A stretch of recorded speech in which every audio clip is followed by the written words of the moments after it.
सोमवारी नागपूर महानगरपालिकेची सार्वत्रिक सभा पार पडली। नागपूरच्या महाल परिसरातील टाउन हॉल मध्ये ही सभा पार पडत असताना बाहेर युवक काँग्रेसच्या वतीने आंदोलन सुरू होतं। या आंदोलनात उपस्थित असलेल्या एका चेहऱ्यामुळे हे आंदोलन मात्र चांगलंच चर्चेत आलं। हा चेहरा होता शैलेश केदार याचा।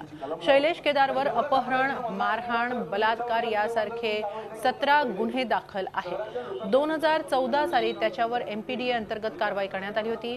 महापालिका निवडणुकीत विजयानंतर नगरसेवक बंटी शेळके यांच्या नेतृत्वात हे पहिलंच आंदोलन होतं। मात्र युवक काँग्रेसच्या या आंदोलनात कुख्यात गुन्हेगाराच्या उपस्थितीने सर्वांच्या भुवया उंचावल्या। आंदोलने सामान्य नागरिकांच्या समस्या सोडवण्यासाठी करण्यात आलं होतं। त्यात अनेक जण सामील झाले होते। त्यामुळे शैलेश केदार कसा काय आला याची माहिती नसल्याचं बंटी शेळके यांनी सांगितलं।